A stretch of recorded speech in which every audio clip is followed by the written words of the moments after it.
Welcome to Poovi's flavours. ಇವತ್ತಿನ recipe ತುಂಬಾ ಟೇಸ್ಟಿಯಾದಂತಹ ಎಲ್ರಿಗೂ ಇಷ್ಟವಾಗುವ ಕ್ಯಾಬೇಜ್ ಮಂಚೂರಿಯನ್. ಇದನ್ನು ಮಾಡೋದಕ್ಕೆ ನಾನಿಲ್ಲಿ 2.5 ಕಪ್ನಷ್ಟು ಕ್ಯಾಬೇಜನ್ನು ಸಣ್ಣದಾಗಿ ಹೆಚ್ಚಿಕೊಂಡು ತೊಗೊಂಡಿದ್ದೀನಿ. ನೀವಿಲ್ಲಿ 2 ಕಪ್ನಷ್ಟು ಕ್ಯಾಬೇಜ್ ಹಾಗೆ ಅರ್ಧ ಕಪ್ನಷ್ಟು ಕ್ಯಾರೆಟನ್ನು ಕೂಡ ತಗೋಬಹುದು. ನಂತರ ಇದಕ್ಕೆ 1 ಟೀ ಸ್ಪೂನಷ್ಟು ಜಿಂಜರ್ ಗಾರ್ಲಿಕ್ ಪೇಸ್ಟ್ ಹಾಗೆ 1 ಟೀ ಸ್ಪೂನಷ್ಟು ಕಾಳು ಮೆಣಸಿನ ಪುಡಿ ಹಾಗೆ ರುಚಿಗೆ ತಕ್ಕಷ್ಟು ಉಪ್ಪು ಹಾಗೆ 1 ಟೀ ಸ್ಪೂನಷ್ಟು ಅಚ್ಚ ಖಾರದ ಪುಡಿಯನ್ನು ಸೇರಿಸಿಕೊಂಡು ಚೆನ್ನಾಗಿ ಒಂದ್ಸಲ ಮಿಕ್ಸ್ ಮಾಡ್ಕೋಬೇಕು.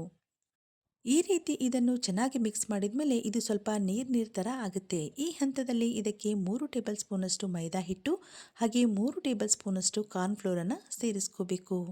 ಹಿಟ್ಟನ್ನು ಸೇರಿಸಿದ ಆದಮೇಲೂ ಇದು ಸ್ವಲ್ಪ ನೀರು ಥರನೇ ಇದ್ದರೆ ಮತ್ತೆ 1 ಟೇಬಲ್ ಸ್ಪೂನಷ್ಟು ಮೈದಾ ಹಿಟ್ಟು ಹಾಗೆ 1 ಟೇಬಲ್ ಸ್ಪೂನಷ್ಟು ಕಾರ್ನ್ಫ್ಲೋರನ್ನು ಸೇರಿಸ್ಕೊಂಡು ಚೆನ್ನಾಗಿ ನಾವಿದನ್ನು ಕಲಿಸ್ಕೋಬೇಕಾಗತ್ತೆ.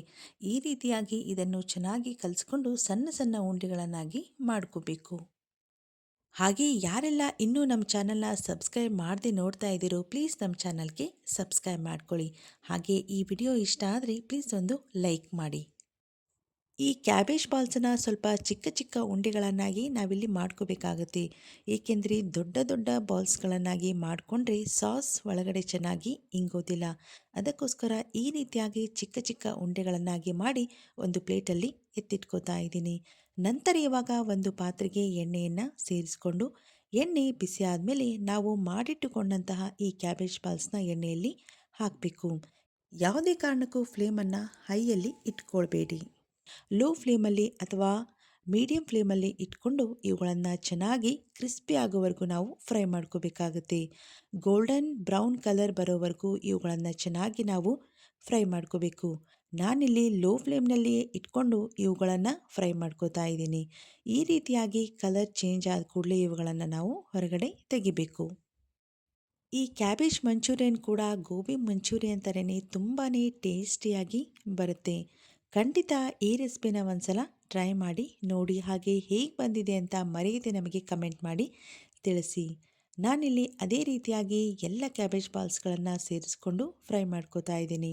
ನಂತರ ಇವಾಗ ಇದಕ್ಕೆ ಬೇಕಾದಂತಹ ಸಾಸ್ಗಳನ್ನು ಸೇರಿಸ್ಕೊಳ್ಳೋಣ. ನಂತರ ಒಂದು ಪಾತ್ರೆಗೆ 3ರಿಂದ 4 ಟೇಬಲ್ ಸ್ಪೂನಷ್ಟು ಎಣ್ಣೆಯನ್ನು ಸೇರಿಸ್ಕೊಂಡು ಎಣ್ಣೆ ಬಿಸಿ ಆದಮೇಲೆ 1 ಟೇಬಲ್ ಸ್ಪೂನಷ್ಟು ಬೆಳ್ಳುಳ್ಳಿಯನ್ನು ಚಿಕ್ಕದಾಗಿ ಕತ್ತರಿಸಿ ಸೇರಿಸ್ಕೋಬೇಕು. ಬೆಳ್ಳುಳ್ಳಿಯನ್ನು ಚೆನ್ನಾಗಿ ಫ್ರೈ ಮಾಡಿದ ಮೇಲೆ 1ರಿಂದ 2 ಟೇಬಲ್ ಸ್ಪೂನಷ್ಟು ಸಣ್ಣದಾಗಿ ಹೆಚ್ಚಿರುವಂತಹ ಮೆಣಸಿನ್ಕಾಯನ್ನು ಸೇರಿಸ್ಕೋತಾ ಇದ್ದೀನಿ. ನಂತರ ಒಂದು ಸಣ್ಣ ಈರುಳ್ಳಿಯನ್ನು ಚಿಕ್ಕದಾಗಿ ಕತ್ತರಿಸಿ ಸೇರಿಸ್ಕೋತಾ ಇದ್ದೀನಿ. ಹಾಗೆ 2 ಟೇಬಲ್ ಸ್ಪೂನಷ್ಟು ಸ್ಪ್ರಿಂಗ್ ಆನಿಯನ್ ಹಾಗೆ 2 ಟೇಬಲ್ ಸ್ಪೂನಷ್ಟು ಕ್ಯಾಪ್ಸಿಕಮ್ಮನ್ನು ಸೇರಿಸ್ಕೊಂಡು ಹೈ ಫ್ಲೇಮ್ನಲ್ಲಿ ಇವುಗಳನ್ನು 2 ನಿಮಿಷ ಚೆನ್ನಾಗಿ ನಾವು ಫ್ರೈ ಮಾಡ್ಕೋಬೇಕು. ನಂತರ ಇದಕ್ಕೆ 1 ಟೀ ಸ್ಪೂನಷ್ಟು ವಿನೆಗರ್, 1 ಟೀ ಸ್ಪೂನಷ್ಟು ಸೋಯಾ ಸಾಸ್, 1ರಿಂದ 2 ಟೀ ಸ್ಪೂನಷ್ಟು ರೆಡ್ ಚಿಲ್ಲಿ ಸಾಸ್ ಹಾಗೆ 1 ಟೇಬಲ್ ಸ್ಪೂನಷ್ಟು ಟೊಮ್ಯಾಟೊ ಸಾಸನ್ನು ಕೂಡ ಸೇರಿಸ್ಕೋತಾ ಇದ್ದೀನಿ. ಇಲ್ಲಿ ನಿಮ್ಮ ರುಚಿಗೆ ತಕ್ಕಷ್ಟು ನೀವು ರೆಡ್ ಚಿಲ್ಲಿ ಸಾಸನ್ನು ಸೇರಿಸ್ಕೋಬೋದು. ಸ್ವಲ್ಪ ಸ್ಪೈಸಿಯಾಗಿ ಬೇಕು ಅಂತ ಅನಿಸಿದರೆ ನೀವು 2 ಟೀ ಸ್ಪೂನಷ್ಟು ರೆಡ್ ಚಿಲ್ಲಿ ಸಾಸನ್ನು ಸೇರಿಸ್ಕೊಳ್ಳಿ.